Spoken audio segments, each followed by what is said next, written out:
Welcome in, Frostburg State fans. As Logan Walsh is here with Justin Locke to recap the fall sports season here at Frostburg State University.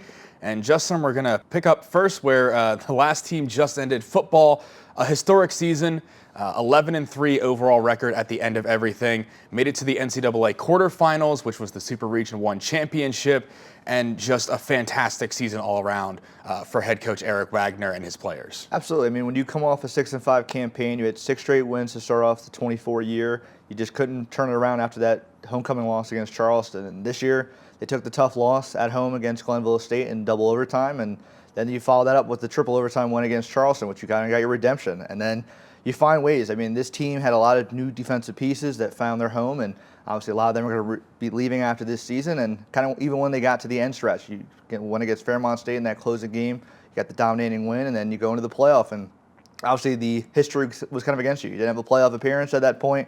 Obviously just became a Division II program not too long ago, and you go against a team that also didn't see too much playoffs, John C. Smith. And then you go into Charlotte, you win a 21-7 contest, and then you go into a California team that you lost to not even 4 weeks prior, and obviously you had your quarterback Jordan Brooks in that game, and he played arguably probably his top 2, if not his best game, outside of the Charleston game where he had almost 400 yards. And obviously you come up short against a number 3 ranked team in all Division II, and you arguably had a chance in that first half. I mean, you ended off with kind of a toe tap catch from Amir Coles, his first of the year, and that's the reason why they were kind of in the game. But then touchdown kind of put their foot on the gas and didn't look back, and that's why Frostburg State 11-3, a solid year all around. But offensively, you're returning a lot of players for next year, and for defense, that's obviously the question mark. You lose a lot of people in the front 7, and even on your secondary. Josh McTeer, who led the team in pass deflections. I mean, it's definitely going to be a team to kind of look through. Herrick as well as Alsop. I mean, it's going to be a team to kind of figure things out, but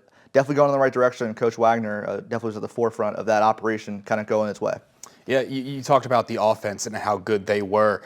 Set the single season record as well for total yards in a single season in program history. And you bring a lot of those pieces back. You are going to lose a couple of all-region players, Nick Blankenship and Doug Prime on the offensive line, both graduating. But your skill position players, your quarterback, and maybe we get a full season out of a healthy Miles Fulton as well that you have to throw in, where Jordan Brooks has now kind of made that a true QB competition going into next year with coaches love. They don't like the decision-making of it, but they love to have the competition and having 2 guys there. So when I talked to Coach Wagner, he was certainly looking to build for the future. We talked about Kutztown has kind of been there, done that, and that was our barometer of we want to be that next team.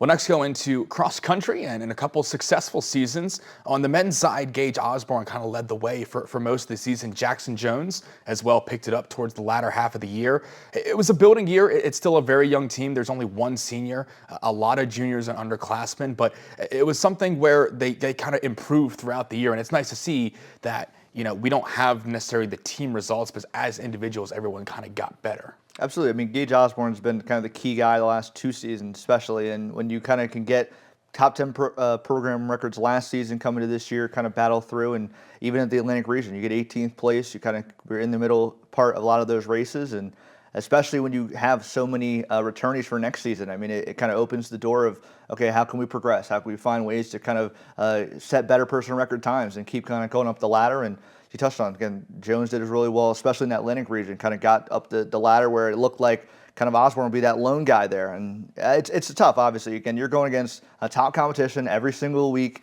that you need to in those big meets, and it sets kind of the foundation for what the program can become. And it's always kind of, even again, going against your own teammates. Again, you're trying to beat them out for the times, and it can come down to, again, split-second decisions and kind of just who gasses out at the right point. And also we saw who kind of shined when the lights were the brightest.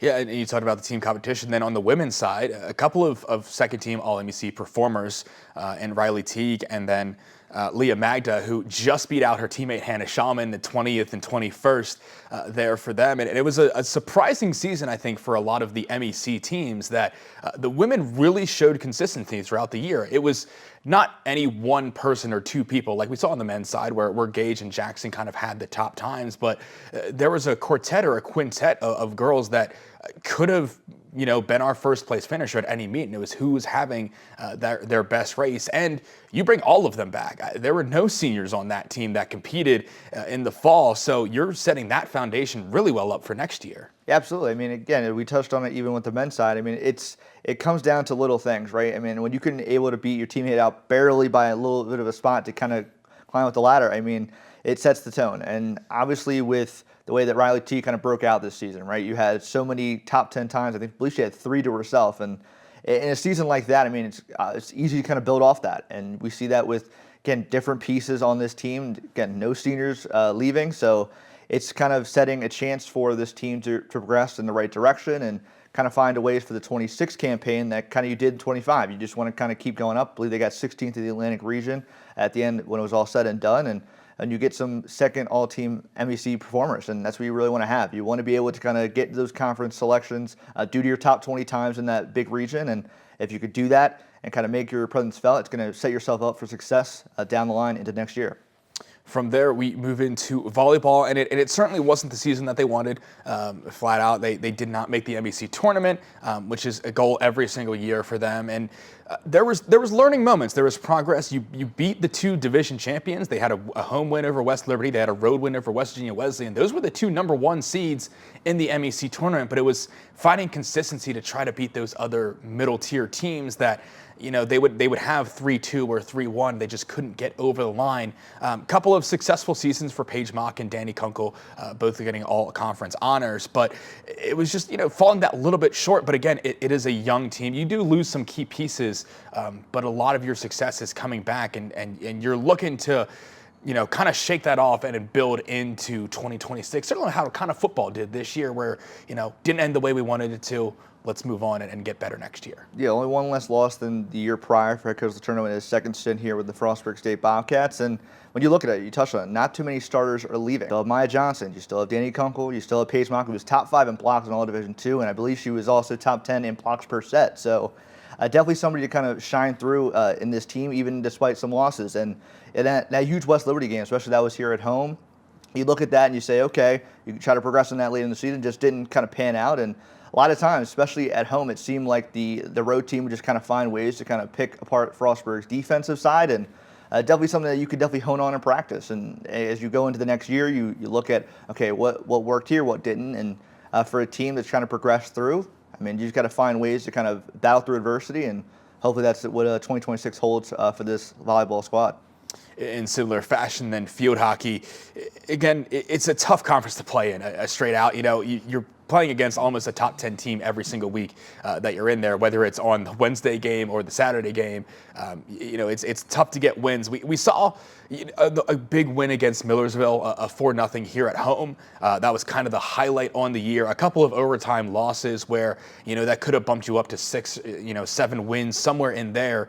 But you lose some key senior pieces, and that's kind of the big thing for field hockey is, you have a lot of young talent, but arguably your 3 best players, Paige Leitzel, Zoe Barnes, and Aubrey Dorsey, as well as Hannah Habercorn, who's graduating early, they were a lot of the foundation for the success this year. And it is a little bit more of a question mark compared to the other teams where you're losing so much, but you do have some good young players. Caroline Earnshaw certainly kind of turned some heads this year offensively, but your leading scorer and your starting goalkeeper and a key starting midfielder, it's kind of tough to replace for them, but hopefully next year is going to be the improvement on that. Yeah, you hope so. I mean, Logan, there's obviously a chance for improvement any season. When you come off a 4-14 campaign, you're just trying to, again, battle with these Pennsylvania State Athletic Conference foes. I mean, 10 of your 18 games were top 10 ranked, and majority of that was in your own conference. And you do get that top 7 win against Millersville, and that was a 4-0 win. It wasn't just like, oh, you snuck out a goal and you walked away. And again, with the seniors departing, 3 of those 4, again, were key pieces. Habercorn had her lone goal of their campaign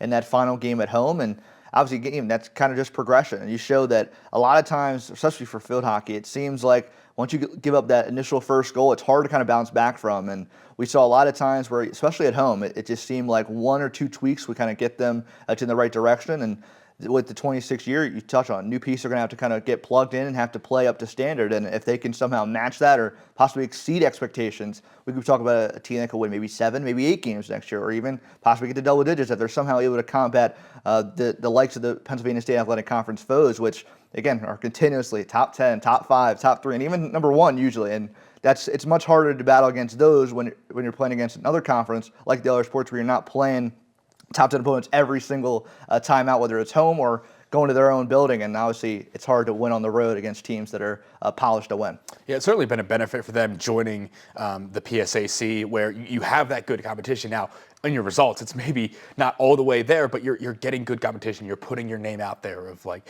hey, Frostburg State has kind of, joined into the fray here, where as an independent a few years ago, it was like, well, what's this team that doesn't have a conference kind of out on their own? So it is good for them, just to get the exposure and play against these top teams. We then will move on to men's soccer, who, we kind of talked to, if anyone listened throughout the year on our broadcast, flipped the script from where they were predicted, picked to finish last in the conference, ended up with the number 4 seed and hosting a playoff game for the second straight season. Didn't end the way they wanted, of course.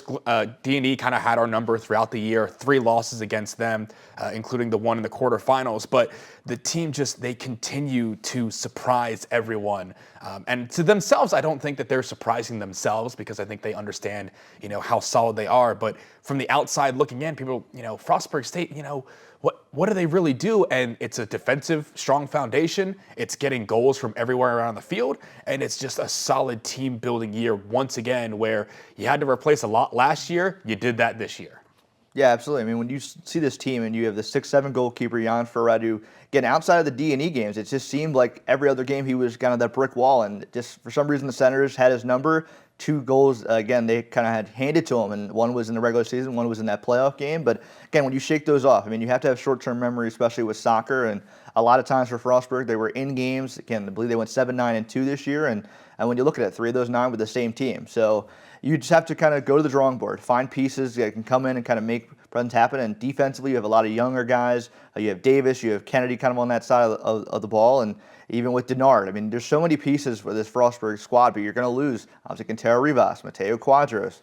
I mean, there's again, a plethora of a list that you can really go off and say, okay, we're going to miss this guy, we're going to miss this guy. But when the next season comes to start, you kind of have to say, okay, well, they're not here now. We have to make plays happen. And there definitely was a stretch where we thought, okay, this team could possibly even top 3 in the Mountain East. And they eventually walked away with the 4 seed after Davis and Elkins kind of slid in that final couple of games in the stretch. But in the playoffs, it seemed like they bounced back to their kind of usual occasion. And that's the reason why Frostburg State kind of lost at home in that playoff game. But you can find ways to win, and that's what they did this year. They, again, kind of shut up the haters, to say the least. I mean, they were last projected. We talked about that, seemed like every broadcast we had, and they were able to battle through, and that's the reason why they were 4th and not dead last like they were projected.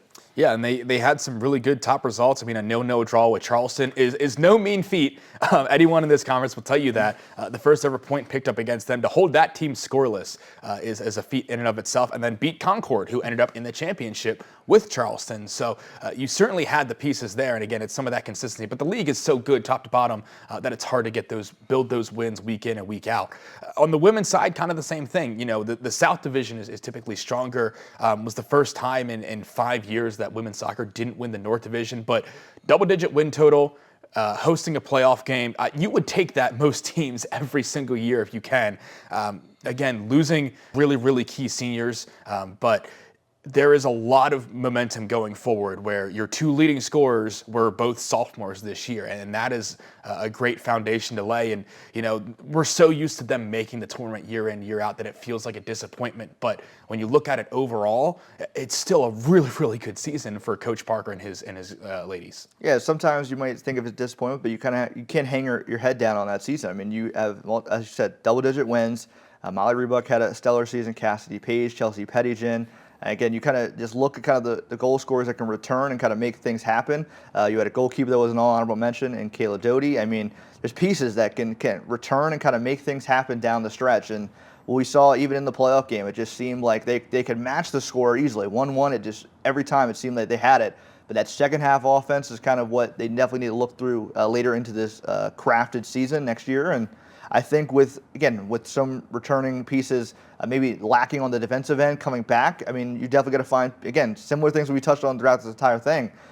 Players got to get plugged in. They have to find ways to kind of be successful on both sides of the ball, and whether it's through the midfield, whether it's on the defensive side, whether it's you're on that back line or not. I mean, you can't let balls get through, and we saw a lot of kind of midfield attack against them later in the stretch, especially when it came to their close one-goal losses. And you just can't let those things kind of haunt you. And for the soccer team, definitely, again, you might have had a little bit less losses than the year prior, the year even 2 years ago, but you can't let that kind of haunt you down the line, because this team has a lot of talent, and they showcased it this year majority of the way through. Yeah, I think they're definitely going to look to bounce back next year and get back into the tournament, which kind of is their goal, and that's kind of the key thing for them.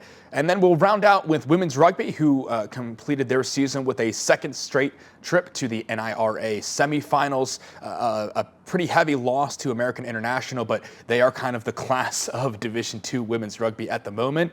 Started the season off really well, a few pretty big wins, and then just some close losses against some talented teams. Westchester was a winnable game, and then Navy at the end kind of fell apart in the second half, but they showed the talent level, and Coach Horton, for, again, this is a pretty brand new program, all things considered, that they have kind of immediately announced themselves on the national stage, and certainly have proven to be a tough out for every team that they face against in this season. Absolutely have. I mean, last 2 seasons you make the semifinals, you come up short in both those games, but again, you can build off that, and we saw that all season long, where you touched on it. It was 3-0 start, and that middle stretch was the toughest for them, and then you kind of take a tough loss as you go into the playoff, and obviously you play American International, who was kind of scheduled to kind of do exactly what they did, right? I mean, the score is not what you have expected, but again, a team's going to play up to standard, and that's what you see in the playoffs a lot of times.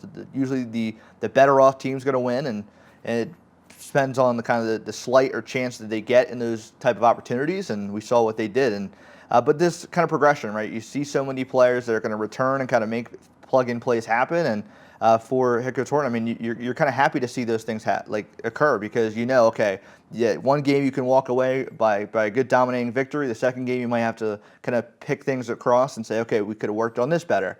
But all around, I mean, a rising program is kind of adapted kind of in the middle threshold in that fall season when there's getting 8 sports going on, and you're trying to get your name out there, and the rugby team definitely did that this year.